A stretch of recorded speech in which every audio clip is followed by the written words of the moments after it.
नमस्कार दोस्तों, स्वागत है आपका मेरे स्टडी के YouTube channel RJ maths academy पर।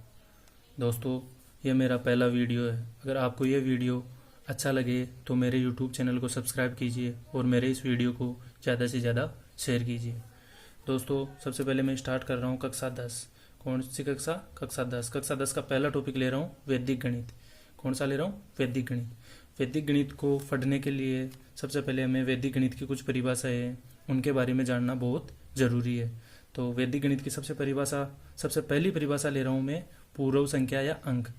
पूर्व संख्या या अंक, पूर्व यानी पहले। क्या? पूर्व यानी पहले। तो इसकी परिभाषा है पहले की संख्या या अंक। पहले की संख्या या अंक पूर्व संख्या या अंक कहलाता है। पूर्व संख्या या अंक कहलाता है। अब देखिए, इसका एग्जाम्पल ले रहे हैं अपन 386। अब 386 में 6 है, 6 में 386 है, उसमें 6 का पूर्व अंक मतलब कि 6 से पहले कौन सा अंक आया? 6 से पहले कौन सा अंक आया? 8। तो 6 का पूर्व अंक क्या हो जाएगा? 8। अब दूसरा एग्जाम्पल ले रहे हैं 23 गुणा 66। 23 गुणा 66 में 66 की पूर्व संख्या। क्या? 66 की पूर्व संख्या। 66 की पूर्व मतलब कि 66 से पहले कौन सी संख्या आई है? 66 से पहले कौन सी संख्या आई है? 23। तो 66 की पूर्व संख्या क्या हो जाएगी? 23। दोस्तों, अब इसकी दूसरी परिभाषा है वैदिक गणित की परम मित्र या पूरक अंक। परम मित्र या पूरक अंक। तो इसकी परिभाषा है जिन दो अंकों का योग 10 होता है वे एक दूसरे के परम मित्र या पूरक अंक कहलाते हैं। क्या? जिन दो अंकों का योग 10 होता है वही एक दूसरे के परम मित्र अंक या पूरक अंक कहलाते हैं। तो दोस्तों, इसका एग्जाम्पल ले रहे हैं पहले 1, 2, 3, 4, 5। 1 का पूरक अंक क्या है? 9। 2 का पूरक अंक क्या है? 8। 3 का पूरक अंक क्या है? 7। 4 का पूरक अंक क्या है? 6। और 5 का पूरक अंक क्या है? 5। तो देख लो दोस्तों, 9 और 1 10, इनका योग क्या हो गया? 10। 8 और 2 10, 7 और 3 10, 6 और 4 10, 5 और 5 10, इनका योग क्या हो रहा है? 10। तो इसका मतलब ये एक दूसरे के पूरक अंक है। 1 का पूरक अंक क्या हो जाएगा? 9। 9 का पूरक अंक क्या हो जाएगा? 1। ऐसे इसी प्रकार इनका हो जाएगा। जैसे 2 का पूरक अंक क्या है? 8। तो 8 का पूरक अंक क्या हो जाएगा? 2। दोस्तों, अब आगे है, अगली परिभाषा है अपनी सूत्र एकाधिकेन पूर्वेण। कौन सी है? सूत्र एकाधिकेन पूर्वेण। एकाधिकेन, इसका मतलब समझिए पहले। एकाधिकेन, एकाधिकेन का मतलब होता है पूर्व से एक अधिक। एकाधिकेन यानी एक अधिक, पूर्वेण यानी पूर्व। एकाधिकेन पूर्वेण का पूरा मतलब हो जाएगा अपने एकाधिकेन पूर्वेण मतलब कि पूर्व से एक अधिक। तो इसकी परिभाषा है पूर्व से एक अधिक। जैसे एग्जाम्पल है 7। 7 के ऊपर एकाधिक। एकाधिक का चिन्ह क्या होता है? देखिए दोस्तों, एकाधिक ये चिन्ह होता है एकाधिक का बिंदु। जैसे मान लो कोई भी संख्या है 8, 8 के ऊपर ये एकाधिक लग गया तो ये इसका एकाधिक का चिन्ह हो गया, है ना दोस्तों? ये एकाधिक का चिन्ह हो गया, इसके ऊपर 8 के ऊपर बिंदु लग गया। तो अब देखो दोस्तों, 7 के ऊपर एकाधिक का चिन्ह है। क्या है? 7 के ऊपर एकाधिक का चिन्ह है। 7 के ऊपर क्या है? एकाधिक का चिन्ह। तो मतलब कि पूर्व से एक अधिक। पहले कितना है? 7। 7 के ऊपर एकाधिक लगते ही ये कितना हो जाएगा? 8। इसी प्रकार दूसरा एग्जाम्पल है 4। 4 के ऊपर एकाधिक का चिन्ह है। 4 के ऊपर क्या है? एकाधिक का चिन्ह। तो ये 4 नहीं, या फिर क्या हो जाएगा? एक अधिक मतलब कि 4 पहले से एक अधिक। तो 4 पहले 4 था तो उसके ऊपर एकाधिक लग गया, तो अब क्या हो गया? 5। ठीक है दोस्तों, अब अगली परिभाषा है न्यूनेन पूर्वेण। न्यूनेन यानी कम, पूर्वेण यानी पूर्व। पूर्व से एक कम मतलब कि पूर्व से एक कम। तो इसकी परिभाषा क्या हो जाएगी? पूर्व से एक कम, न्यूनेन। न्यूनेन का चिन्ह हमेशा नीचे लगेगा। क्या लगेगा? नीचे।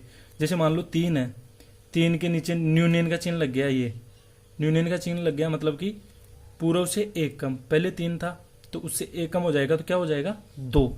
क्या हो जाएगा? 2। अब इसके बाद में क्या है? 5। 5 के नीचे क्या लग गया? न्यूनेन। न्यूनेन का चिन्ह लग गया तो 5 नहीं, अब ये कितना हो जाएगा? 4 मतलब कि पूर्व से एक कम। क्या हो जाएगा? पूर्व से एक कम। दोस्तों, अब आगे की परिभाषा पढ़ लेते हैं।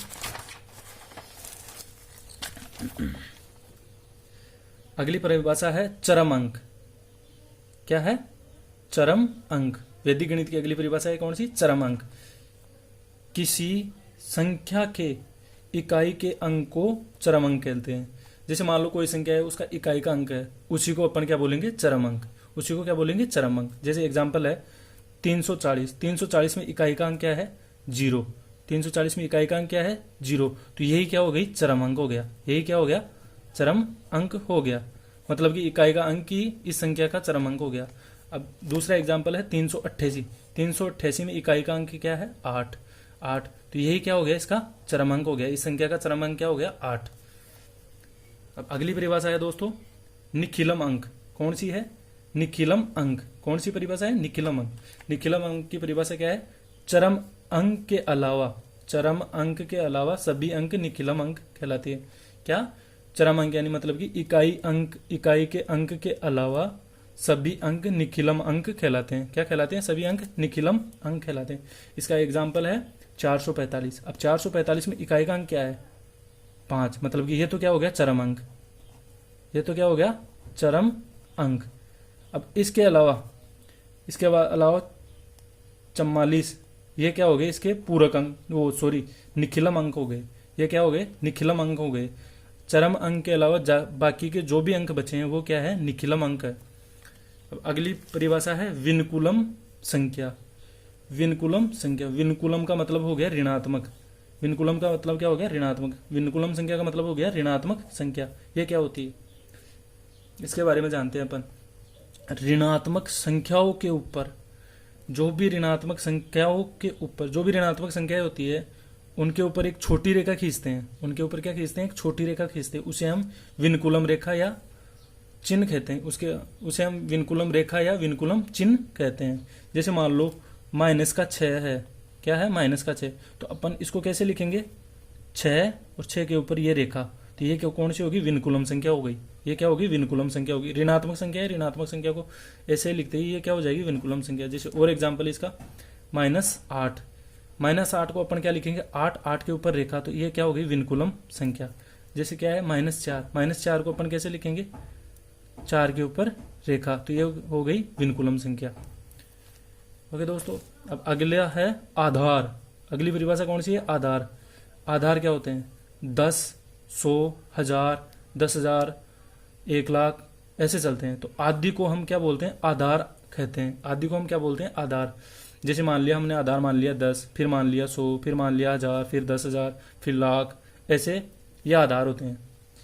अब इसके बाद में आ गया उपाधार। अगली परिभाषा क्या है, उपाधार। 10 को जिस पूर्ण संख्या से गुणा किया जाता है वह उपाधार होती है। क्या, 10 को जिस पूर्ण संख्या से गुणा किया जाता है वह उपाधार होती है। क्या होती है, उपाधार। उपाधार, इसका एग्जाम्पल देखते हैं अपन। जैसे मान लो एग्जाम्पल है 10 गुणा 7। अपन अब ये बताओ 10 है, उसको अपन किससे गुणा कर रहे हैं, 7। तो इसके अंदर 10 तो क्या हो जाएगा, आधार है ना, और 7 क्या हो जाएगा, उपाधार। क्या हो जाएगा, उपाधार, है ना। देखिए दोस्तों, इसमें क्या है, 10 को अपन किससे गुणा कर रहे हैं, 7 से। तो इसके अंदर 10 तो क्या हो जाएगा, आधार, और 7 क्या हो जाएगा, उपाधार। क्या हो जाएगा, उपाधार। दोस्तों अगली परिभाषा है विचलन। विचलन क्या होता है, देखिए, किसी दी हुई संख्या में से आधार या उपाधार को घटाने पर, आधार या उपाधार को घटाने पर जो शेषफल बचता है उसे विचलन कहते हैं। क्या बोल रहे हैं, किसी दी हुई संख्या में से आधार या उपाधार को घटाने पर जो शेषफल बचता है उसे विचलन कहते हैं। क्या बोलते हैं उसे, विचलन। विचलन क्या होता है, विचलन बराबर होता है संख्या माइनस आधार या उपाधार, आधार या उपाधार। अब यदि संख्या आधार या उपाधार से बड़ी है, अगर मान लो ये संख्या आधार और उपाधार, आधार या उपाधार से बड़ी है, तो विचलन क्या होगा, धनात्मक। अगर संख्या आधार और उपाधार से छोटी है ना, तो क्या हो जाएगा, विचलन क्या हो जाएगा, ऋणात्मक हो जाएगा। विचलन क्या हो जाएगा, ऋणात्मक हो जाएगा। अब अगली परिभाषा है परम अंक। अगली परिभाषा क्या है, परम अंक। परम अंक क्या होता है, अंक 9 को, क्या है, अंक 9 को परम अंक कहते हैं। अंक 9 को क्या बोलते हैं, परम अंक। और पूर्ण संख्या, पूर्ण संख्या किसे बोलते हैं? 10 को पूर्ण संख्या कहते हैं। क्या बोलते हैं? 10 को पूर्ण संख्या कहते हैं। दोस्तों अब अपन अपने एक परिभाषा पढ़ी थी, कौन सी? एकाधिकेन पूर्वेण। एकाधिकेन पूर्वेण। अब एकाधिकेन पूर्वेण का अपन एक एग्जाम्पल देखते हैं कि एकाधिकेन पूर्वेण विधि कब काम में आती है। दोस्तों अब हम इसका एग्जाम्पल लेते हैं। जैसे मान लो हमें किन्हीं संख्याओं का योग करना हो तो उसके अंदर एकाधिकेन पूर्वेण विधि किस प्रकार काम आती है। जैसे संख्या ये है 4 5 3 6 7 8 4 5 3 2 4 1। अब इसके अंदर एकाधिकेन पूर्वेण विधि किस प्रकार काम में आती है। इन संख्याओं का अपन एकाधिकेन पूर्वेण विधि से योग करते हैं। जैसे मान लो ये कितना है 6। इसके अंदर अपन आधार क्या मानेंगे? पहले आधार मानेंगे। आधार कितना लेके चल रहे हैं अपन? 10 है ना। आधार 10 लेके चल रहे हैं ना। तो ये कितना है 6 प्लस 5। 6 और 5 कितना हो गया? 11। मतलब कि 10 से ज्यादा हो गया। 10 या 10 से ज्यादा हो गया। तो इसके मतलब कि कहाँ 10 हो रहा है? यहाँ पे हो रहा है। तो यहाँ पे कितना हो गया? 11 हो गया। तो इसके पहले वाला अंक क्या है? 4। इसके ऊपर एकाधिक का चिन्ह आ जाएगा। यहाँ एकाधिक का चिन्ह आते ही यहाँ कितना हो गया? ये कितना हो गए थे? 11। 11 में कितना बच गया? 1 और 1 2। अब आगे 3 और 1 4। ये 4 नहीं है, ये कितना है? 4 के ऊपर एकाधिक का चिन्ह है तो मतलब कि पहले से एक अधिक। तो ये कितना हो जाएगा? 4 और 1 5। तो मतलब कि 5 प्लस 3 प्लस ये 4। तो ये कितना हो गया? 5 और 4 9। 9 और 1 10 और 2 12। कितना हो गया? 12। मतलब कि 10 या 10 से अधिक है। 10 या 10 से अधिक है। तो कहाँ अधिक हो रहा है? यहाँ पे 4 पे। कितना हो रहा है? 12। तो इसके पास वाला अंक है ना 2, उसके ऊपर एकाधिक का चिन्ह।